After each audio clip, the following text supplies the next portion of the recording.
Okay, so this morning we're going to be looking at sine and cosine curves in the more general sense. So yesterday, the only curve that we looked at was a sine curve where it always went to 1 and it always went to -1. And even if we had time along here, we were still looking at this as being 2 pi, so about 6 seconds for it to do one cycle, if we thought about measuring those sort of things. So in the real world, we use sine curves to model things that don't fit exactly that shape. Okay, so for example, in the electrical world, we have voltage up here, and peak voltage isn't 1 volt. You have things that have significantly more than 1 volt. So for example, you might have 240 volts. Yep. So suddenly our curve doesn't want to go from 1 to -1, it wants to go from 240 to -240. Okay. So when we started off with the curve that said y equals sine x, we need to be able to change that to include the 240.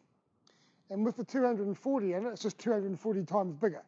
So the equation for this curve is y equals 240 sine x.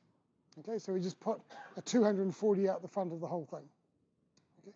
In general, we would have y equals a sine x. And a we refer to as the amplitude. Okay, so there's the first word is amplitude. So amplitude is just how big it is, what the highest point it makes. So this one makes 240, so it has an amplitude of 240. The standard sine curve has an amplitude of 1. Okay? So our standard sine curve is y equals 1 times sine x.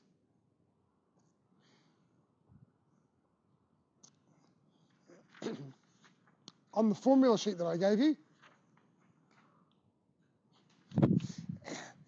which is on Moodle for those of you looking on the video, you have at the top right hand corner, you have that thing that says for periodic functions. So I'll put it over the side here.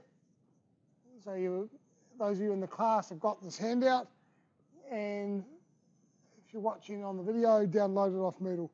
Okay, so for periodic functions, we have for y equals a sine omega t plus phi equals a sine t plus phi over omega. And then we just tells us amplitude is equal to a, period is equal to t, which is 1 over f, which is 2 pi over omega. Frequency is f is 1 over t, is omega over 2 pi. Phase angle is phi, and phase time is phi over omega. Rightio. Okay. So basically what I want to do this morning is explain what all those things mean and show you how to get them if you're given a question that says what are these things. Okay. So amplitude is just the height of the curve. Okay. And when you're looking at an expression, it's just a big number out the front is the amplitude. Okay. So for example, if you had a question, so let's just do a generic question somewhere. I'll put that on the other side. So generic question, if we're dealing with v equals 340 sine 50 pi t minus pi over 3. Okay, so we had a question that looked something like that, and it was asking us about amplitudes and periods and frequencies and things like that. All you need to do is look at that, match it up to one of these two. Okay, that's a really important thing. You've got to figure out which one of those two it is. The difference is that in this one, I didn't copy that down right, did I? I lost an omega here. You didn't point that out, Jaden. Yep. Okay, so I've copied the formula down wrong. Okay, so the difference is that in this one, it goes sine straight to the bracket, and the omega's on the inside. And on this one, it goes sine, and then the omega, and then the bracket. So there's two different ways of writing it. So first thing you want to do is just look at the one you've got and see, just check which one of those type it is. So if you look at this one, the sine goes straight to the bracket. So it's this one. Yep. Okay, so we're looking at this thing, and once we know we're looking at that, we can read off all the various bits and pieces. Okay, so simple one is amplitude. The amplitude's always the easiest. So the amplitude is just the big number out the front. Okay, so in this case over here, the amplitude is going to be 340. Okay. And in an exam question, it will usually say with units. Okay, and there's a half mark for the units. So this would be, normally there's 4 things to find out: amplitude, frequency, period, phase, time, something like that. There's 4 things to find out. Half a mark for each number, half a mark for each unit. Okay, so even if you can't figure out what the number is, write down the unit.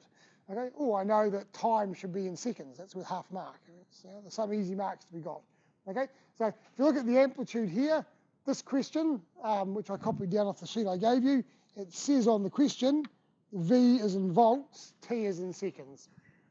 So V in volts, T in seconds. Yep. Okay, so V is in volts, and time is in seconds. Okay, so what's the unit going to be for the amplitude?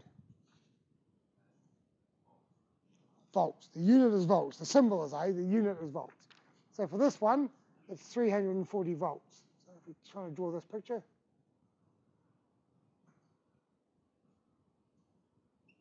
Yep. Okay, so if you're given something that looks like this, and they ask you to work out what the amplitude is, just read off the big number out the front and check what the units are. Okay? That's a pretty seriously easy mark, given that they give you this stuff here, yeah? So when the question says, what is the amplitude? Oh, the amplitude is A. What is A? Oh, it's the number out the front. Oh, good, it's 340. Yeah, it's not too difficult. We can manage to get that mark, I hope. Okay, so that's the first thing, is that when we can change a graph by making it more or less than 1. Yeah? The standard curve is 1, but it can have more or less than 1. Okay, another thing we can change is if something's going around in a circle or it's a waveform, it's unlikely that it repeats once in exactly 2 pi. Okay? It's unlikely that it's 6 seconds. It actually takes 6 seconds to do one cycle. Okay? Some things will. There'll be the odd thing somewhere in the world that takes exactly 2 pi seconds to go around once, but most things don't. Yeah. If you look at your car when you're driving along, it'll say something like 5.5 RPM, 1,000 RPM, which is taking a lot shorter than 6 seconds to go around once. Or your electricity doesn't take 6 seconds for the wave to repeat. It's normally on a 50 hertz. Afternoon. So it takes different times than 2 pi. Okay. So for example, if something's going around really, really fast, we might want this to be able to be going around 50 times a second. So each one will take 0.02 of a second. Okay? So it's a lot shorter than 6 seconds. Okay? Or if you're looking at tides, from here to here on the tide is about 11.5 hours from point to the same point on the curve again. So you need to be able to change that, what's going on. Okay, so the word we're looking for here is from the start to the point where it gets back to exactly the same point again is what we call the period. Okay, which will be the same as peak to peak. Yep. So anywhere on the curve to exactly the same point on the curve again is the period.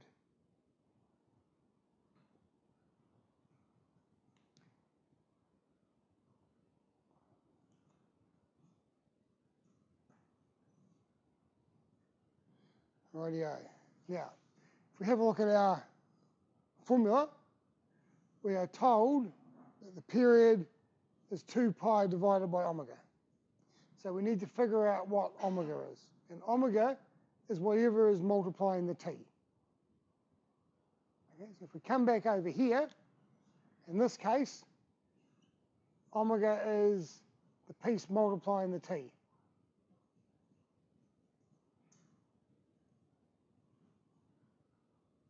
Yeah, so you need to, when you see one of these formula, you need to pick off the omega bit. It's the bit multiplying the t. Or if it's in this form, it's the bit outside the bracket. Okay, so you've got to pick off what is omega. And once you know that,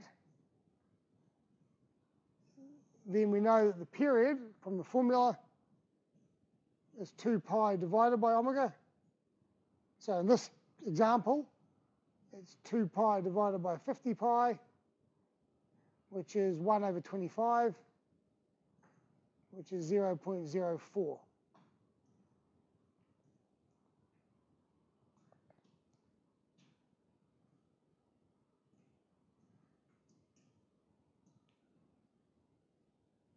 Okay, so idea, start with your form, pick the thing. Basically, as soon as you see a question like this, you should write down A equals omega equals phi equals, just from your formula. And then you can just plug them into here to get the answers. With units. So what's the unit going to be for the period? Seconds, yeah, because it's just measuring a length along this axis, which is measured in seconds. So that's going to be in seconds. So this exact, if we look at this same example,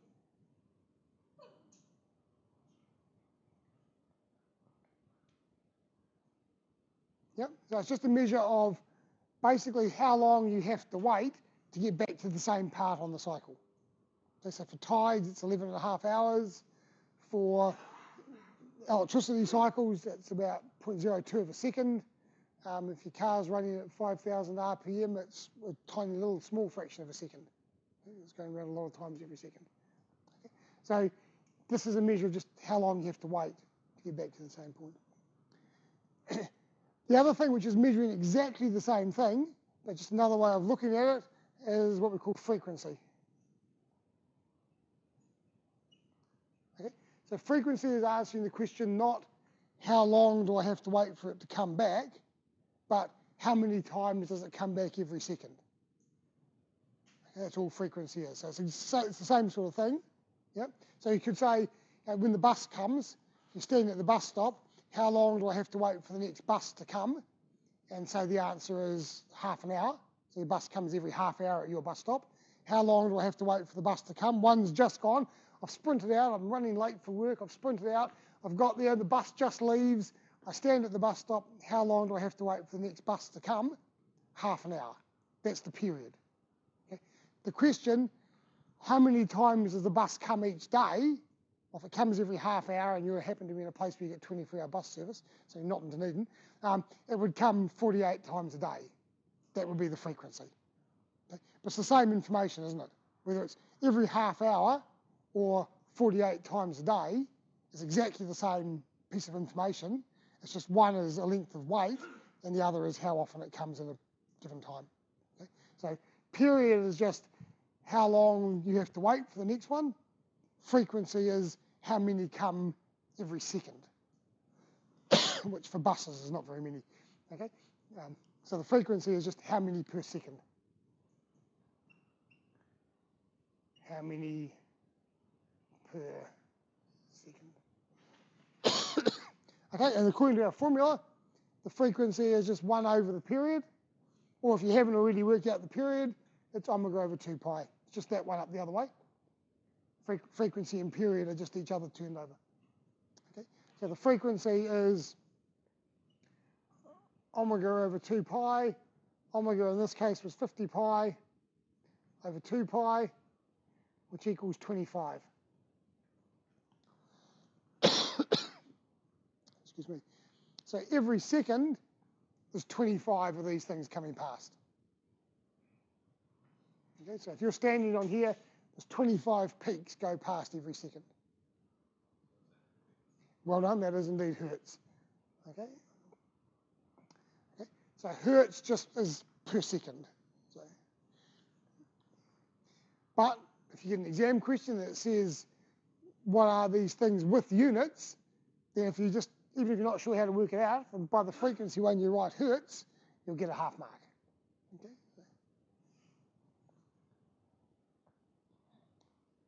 Okay, so far we can make it taller or shorter. We can make it spread out or squashed up. So those are the things we've controlled so far. The other thing that you want to be able to control is there's no guarantee that it's going to start at 0 time being the 0 displacement point. Yeah. So maybe something starts at the start, it's got the full energy and then it drops off. So there's no guarantee it's going to start at the start. So looking at this one here, it's going to go something like, maybe it goes, yep, something like that. So it's actually not starting at the start, it's starting at this negative point, or it moves along a little bit. Okay. And that is controlled by this number out the back. Okay. So remember when we were doing, if I asked you to draw that, okay, just a bit of revision here quickly. What does that look like? What shape is that going to be? Parabola. And where are the intercepts going to be? +2 and -3. And we're going to get something like that, eh? Yep. Okay. So this x minus 2 means it's bumped to the right 2. Okay. Same thing here, this x minus pi, this minus pi on 3 is going to bump it to the right. Okay. So this amount in here that it's bumped along is what we call the phase shift. So it's out of phase. So if it's perfectly in phase, it starts 0 at 0, but often things don't start there. They just happen to start at somewhere else, so they moved along. And just like we did here, the minus bit means it's gone to the right.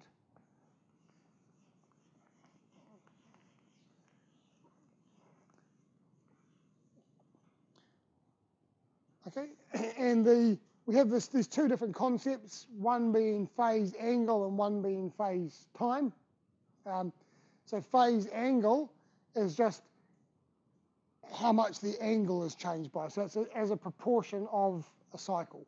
So it's not taking into account the time here, it's just looking at it's out by 45 degrees over 360. So it's out of the 360 basically. And that number is just given by the piece here. So the phase angle in this case is just pi over 3, or negative pi over 3. The sign is sort of optional.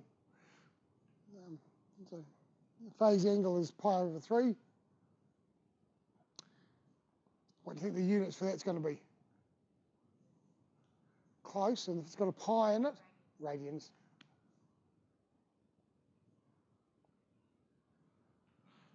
Yep. No. If you in an exam, if it said with units, you're probably safer to. Basic rule of thumb is if it's got nothing, it's radians. So if you want it to be degrees, you've got to put the degree symbol. If it hasn't got anything, it's radians. And clearly, if it's got a pi in there, it's radians anyway. So you get away with it. So if this pi, if that pi wasn't there as well, if there was no pi's at all, for no pi's at all, I would still go for radians, unless it had a degree symbol on here, in which case you want to go for degrees. Yeah. Okay, so the phase angle isn't adjusted for the time. It's still basically giving it as this bit here is pi over 3 compared to the whole phase, the whole period. But actually what we really want to know is how many seconds this has moved along. Yeah? If this whole thing is 0.04 of a second, I want to know how much of a second this is going along by, is the key question. And that's what we mean by the phase time.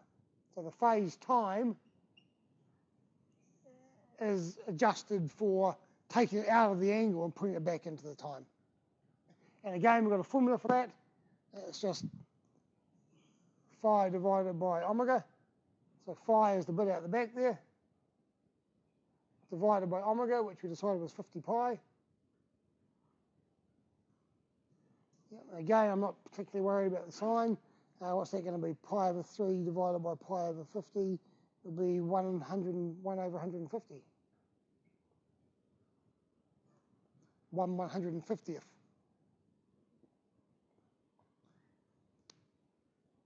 And the unit is seconds. Not very hard. It's got the word time in it. Yep, so seconds.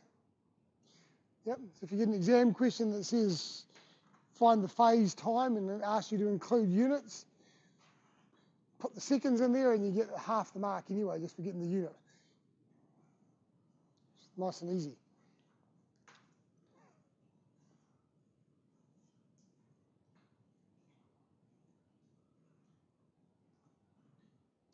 Okay, so this gives us 3 different ways of controlling a sine graph to make it model what's happening in the real world.